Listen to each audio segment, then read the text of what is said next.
Have you ever noticed it? That almost invisible thread inside you, so easily pulled by a stranger's careless word, a jarring headline, or an unexpected twist in your day, and just like that, your inner peace shatters.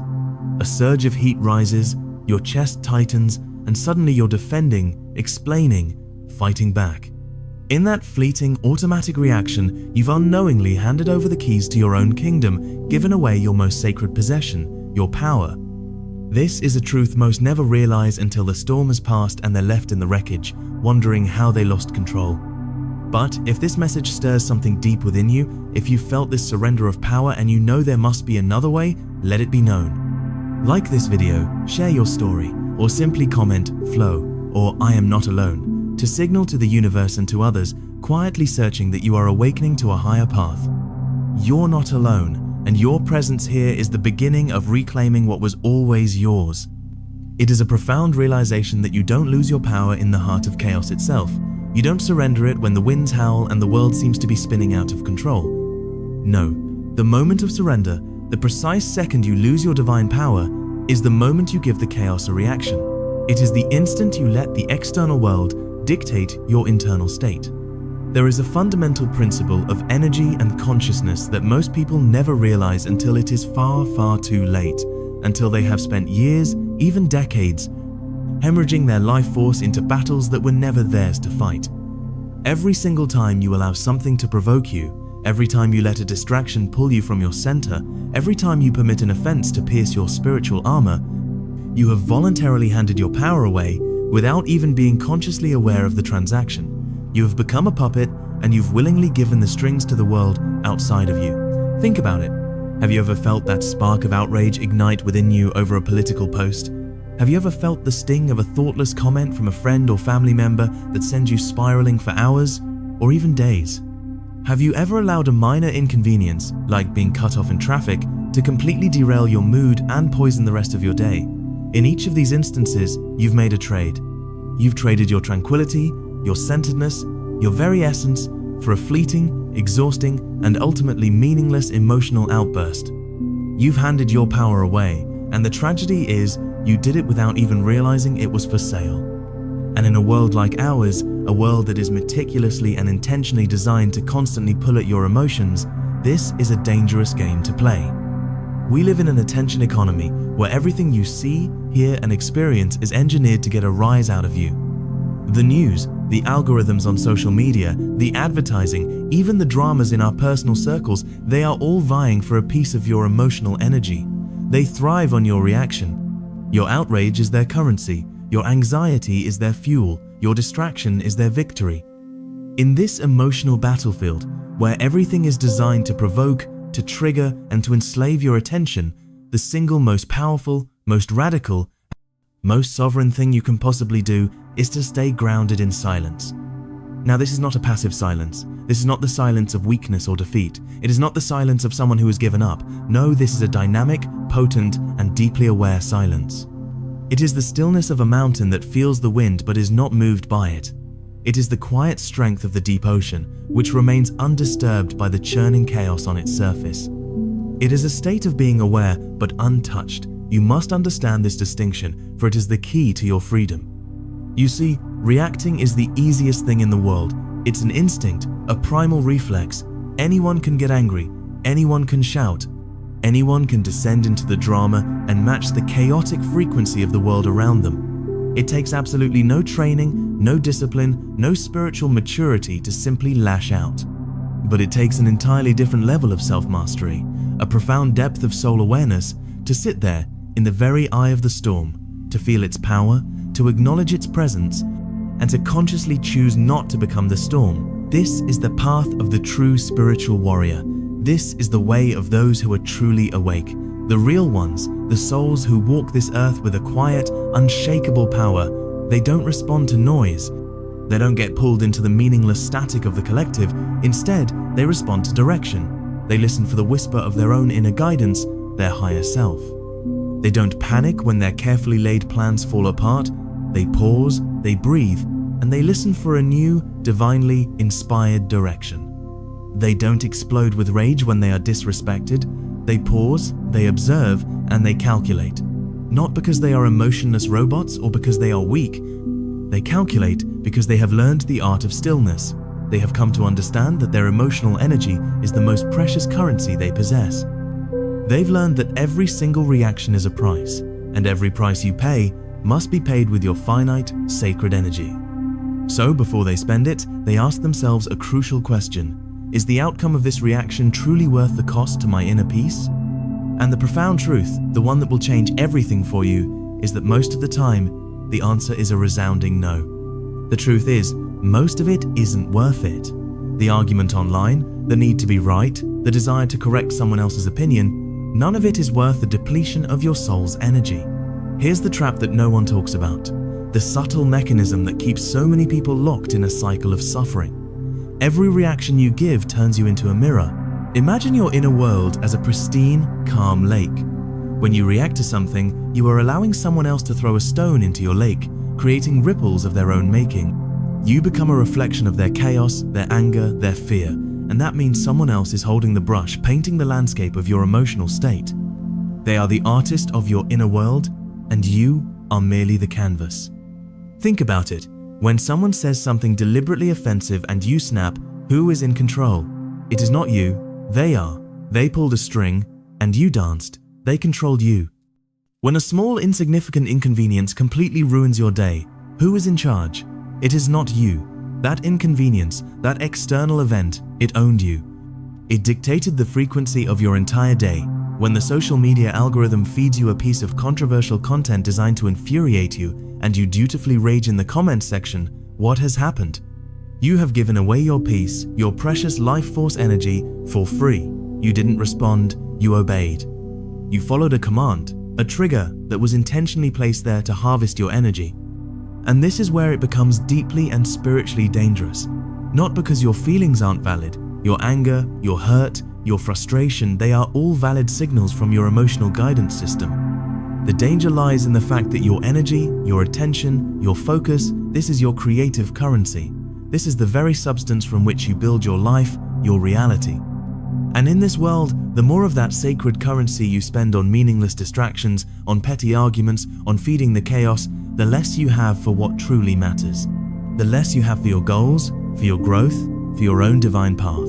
This, my friend, is how the world keeps people broke. Not just financially broke, but emotionally bankrupt. Spiritually exhausted. It keeps them perpetually triggered, constantly reactive, and so busy fighting 1,000 tiny, insignificant battles that don't matter, that they never ever get to the one war that actually does. The war for their own soul, for their own inner peace and freedom. But the people who move silently, the ones who have mastered this art, they don't fall for the bait. They've developed a divine discernment. They know, deep in their bones, that not everything requires a response. They understand that true peace isn't found in fighting everything that crosses their path. It's found in learning when to disengage. It's found in the wisdom to know which battles are worth their energy and which are simply noise designed to drain them. You do not have to attend every argument you're invited to. You do not need to justify your existence to those who are committed to misunderstanding you. And you certainly do not need to explain your silence to those who don't deserve the vibration of your voice. Because real, authentic, spiritual power is quiet. It doesn't need to be seen. It doesn't beg for an audience. It doesn't need to shout to prove its existence. It doesn't need to react to feel powerful. It simply moves. Unshaken, unapologetic, unreachable by the low-frequency static of the world. And when you truly begin to live like that, when you start to embody this silent strength, you will notice something miraculous happen. You will notice the world around you begins to change. Not because the world itself got easier, but because you stopped giving it permission to control you. You stopped being a pawn in its game. Most people, you must understand, don't even realize how much of their life is run on these autopilot reactions. They genuinely believe they are making conscious choices, but in reality, they are just echoing patterns. They are living out scripts that were handed to them long ago. Patterns passed down from their family, conditioned by society, and etched into their being by past traumas. And all of this is wrapped in the grand illusion of, this is just who I am. They believe their reactive nature is a fixed part of their identity. But the truth, the deeper, more liberating truth, is that this identity you cling to the one that feels offended so easily, The one that overthinks everything, the one that desperately needs validation, or reacts to every little disturbance that's not the real you. That is the conditioned you. That is the reflex. That is the programming. And while it may not be your fault that the programming is there, it is absolutely your responsibility to outgrow it. It is your sacred duty to transcend it and awaken to the true self that lies beneath.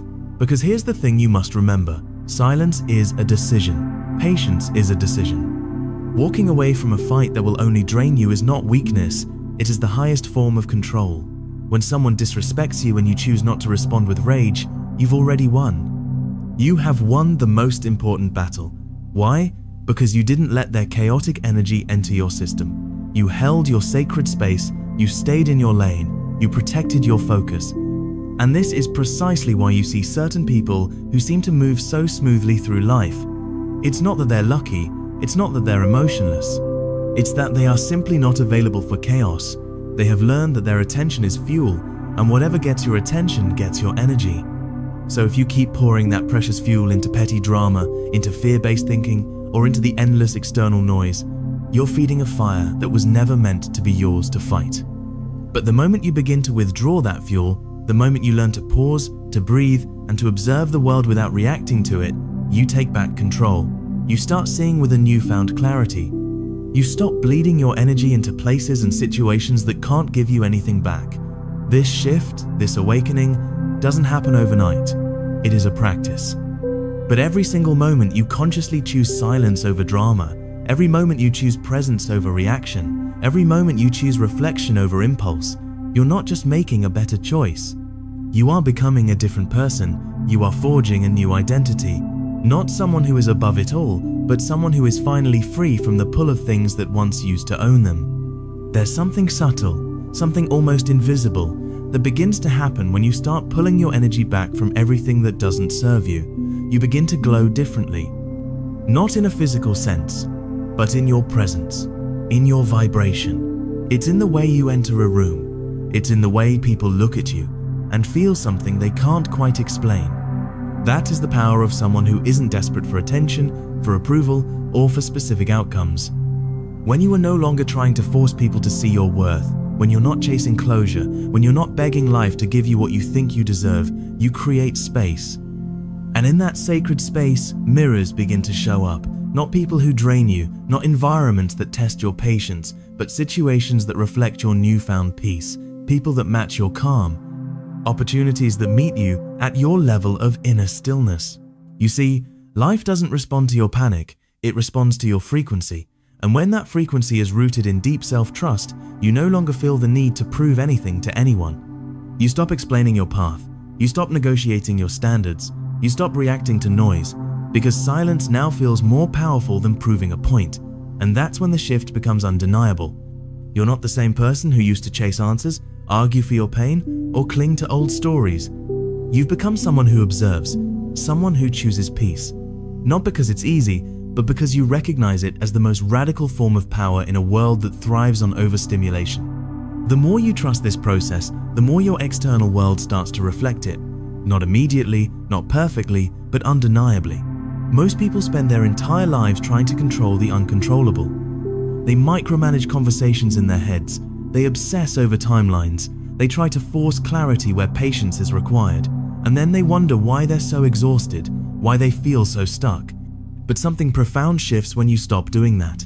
When you stop needing things to happen in a certain way, you finally allow them to unfold in the way they're supposed to. You stop swimming against the current.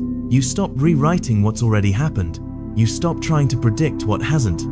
And in that release, there is freedom. You start showing up to your life with a softness, but not weakness. With an openness, but not passivity. You don't shrink anymore. You expand. Because your energy isn't being drained trying to manipulate every variable, you walk into the unknown without needing to define it first.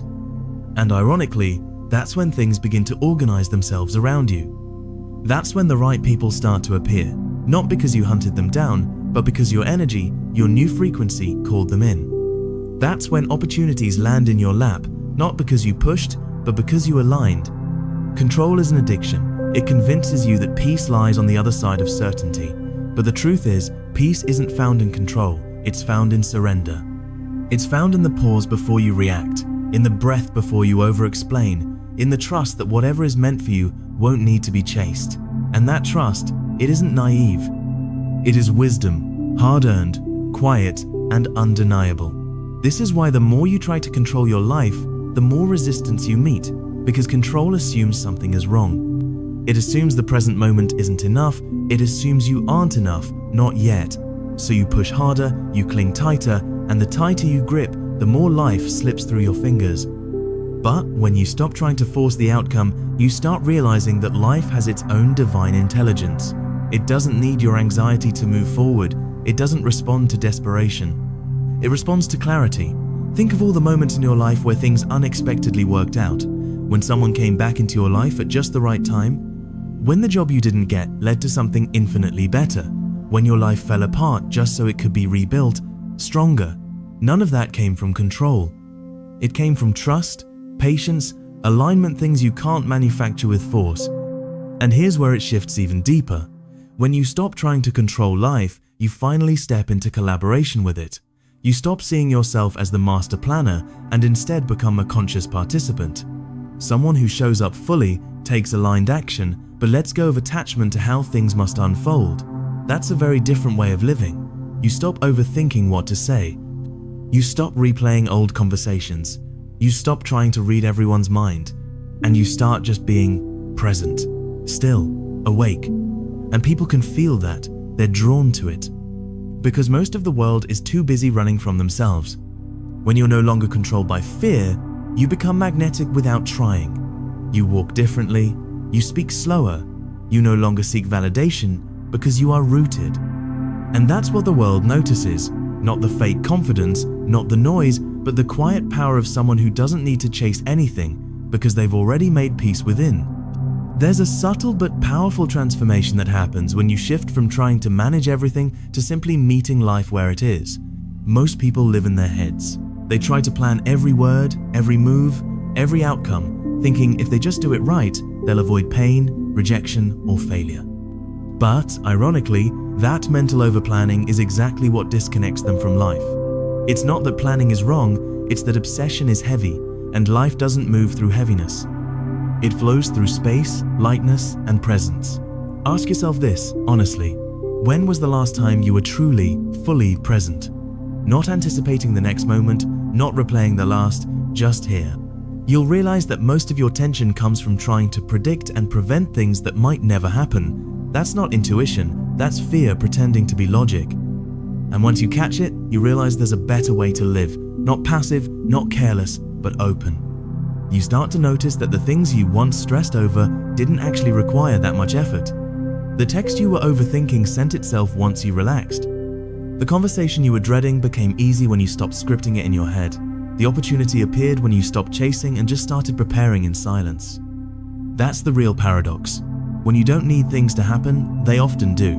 Because your energy is no longer wrapped in control, it's wrapped in self-trust. And when you trust yourself, you stop trying to convince the world. You stop chasing people, you stop forcing timelines, you start flowing. This is when you realize something profound. Control was never safety. Control was your armor. And once you drop it, you discover something even stronger. Your ability to respond, adapt, move, and grow without losing your center. Letting go of control doesn't mean giving up.